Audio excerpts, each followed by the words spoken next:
चाहिए। बाबा आपके नेत्र खुले हैं, आपके नेत्र खुले हैं बाबा, आप मुझे बताएं मैं कौन से महीने से 16 सोमवार के व्रत प्रारंभ करूं, उसका विधान क्या है, क्या विधान। कहा भगवान वर्णन करे, ऋषियों ने कहा सुनो सुगंधा,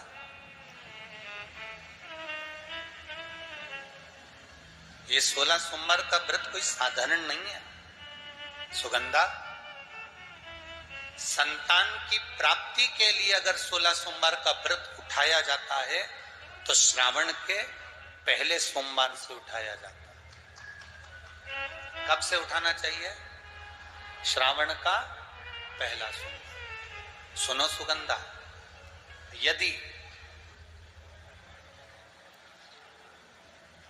कोई विशेष बीमारी हो गई, बहुत रोग हो गया, तकलीफों में जिंदगी चल रही हो, बहुत कष्टप्रद जीवन चल रहा, तो बैसाख के महीने के पहले सोमवार से 16 सोमवार का व्रत उठाना चाहिए।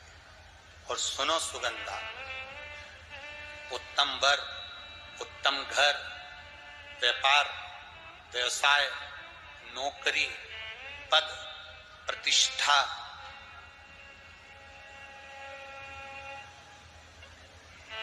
के लिए अगर हमें व्रत करना है तो मार्गशीर्ष मास का पहला सोमवार से इस व्रत को प्रारंभ कर देना चाहिए। मार्गशीर्ष मास का पहला जो सोमवार हो उसमें इस व्रत को प्रारंभ कर लो।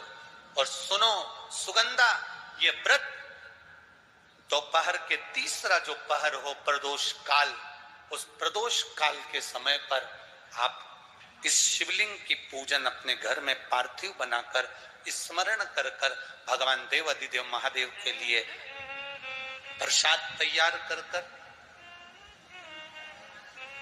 आप जिस भाव से भगवान शंकर का आटा सेक कर या चूरमा बनाकर या मलिदा बनाकर जो भी आप बना रहे हैं, उससे 3 हिस्से प्रसाद के इस 16 सोमवार के व्रत में भी होते हैं। कितने हिस्से होते हैं? 3 हिस्से। पशुपति व्रत में 16 सोमवार के व्रत में एक अंतर भारी है। पशुपति व्रत में 2 हिस्से मंदिर में रह जाते हैं, एक हिस्सा अपने साथ आता है और स्वयं को खाना पड़ता है। पर 16 सोमवार के व्रत में यह भाव है, एक हिस्सा भोलेनाथ का रहता है, दूसरा हिस्सा भक्तों के लिए, शिव भक्तों के लिए रहता है, और तीसरा हिस्सा आपके लिए रहता है। यदि पूरा ना पा सकें तो दूसरे को भी आपके हिस्से का प्रसाद दे सकते हैं, प्रदान कर सकते। अब आ जाओ, बड़ा सुंदर प्रसंग,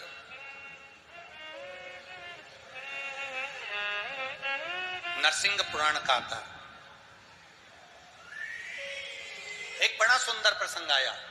16 सोमवार के प्रसाद को कई माताएं जब 16 सोमवार का उद्यापन करती हैं, 16 जोड़े आमंत्रित करती हैं और 16 जोड़ों को घर में बुलाकर जब भोजन कराती हैं, तो वो 16 जोड़े जो भोजन करने वाले होते हैं या 16 सोमवार के उद्यापन, हम तो आपसे यहां तक कहेंगे कि 16 सोमवार का उद्यापन अगर किसी के यहाँ मोहल्ले में, कॉलोनी में, घर में किसी के यहाँ हो रहा हो तो उसके यहाँ आप भोजन भंडारा खाने के लिए जाओ चाहे मत जाओ, पर 16 सोमवार का अगर प्रसाद का उद्यापन का अगर प्रसाद मिल जाए तो दोनों हथेलियां फैलाकर श्री शिवाय नमस्तुभ्यम कहकर, ओम नमः शिवाय बोलकर, नमः शिवाय बोलकर अपनी कामना कर कर, किसी के अगर उद्यापन हुआ हो, दोनों हथेलियां फैलाकर उससे थोड़ा सा प्रसाद मांगकर उसी के दरवाजे पर खाकर आ जाइए,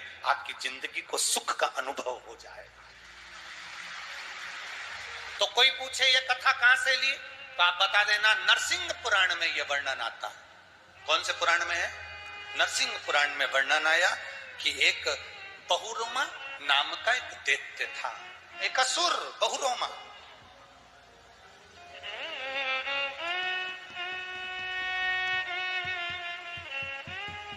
एक बार बहुरोमा नामक का ये दैत्य या असुर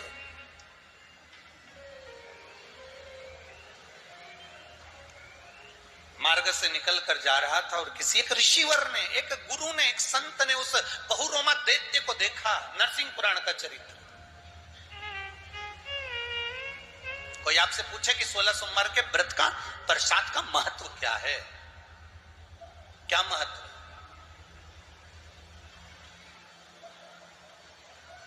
बहुत ध्यान देना, यहां पे माताएं पशुपति व्रत करती हैं। पशुपति व्रत अगर आप लोग करते हैं तो उसके 2 हिस्से मंदिर में छूटते हैं प्रसाद के। बोलो री जी जी सही है। मंदिर में आप जो प्रसाद के 2 हिस्से छोड़कर आती हो, बहुत सारी माताएं व्रत करती है और वहां प्रसाद के हिस्से रखे रहते हैं। मंदिर का पुजारी हो, मंदिर के पंडित जी हो, या मंदिर की कोई नारी, कोई पुरुष, कोई बच्चा, कोई बड़ा, उस प्रसाद को एकत्रित कर लेता है और उस प्रसाद को जो भक्त लोग दर्शन करने आते हैं, जिनका पशुपति व्रत नहीं रहता, या जो दर्शन करने आए, या गांव के बच्चे हो, नगर के बच्चे हो, कॉलोनी के बच्चे हो, उनको वो प्रसाद जो वितरण किया जाता है, शिव महापुराण की कथा कहती है, हजारों हजारों अश्वमेध यज्ञ का जो फल प्राप्त होता है वो मात्र वो प्रसाद के वितरण से, उसके पाने से प्राप्त हो जाता है। आप लोगों में से कोई माता ने करा कभी ऐसा? अगर कोई प्रसाद चढ़ाकर गया पशुपतिनाथ व्रत का, 2 हिस्सा छोड़कर गया, और बहुत सारी माताओं ने छोड़ दिया और वो सब चली गई, उसके बाद वो प्रसाद रखा रहता है, तो उसको एक तसले में, एक पात्र में एकत्रित करना चाहिए और उसको बांटना। हजारों अश्वमेध यज्ञ के फल के बराबर वो पुण्यता पशुपतिनाथ के व्रत को वितरण करने की, उसको पाने की।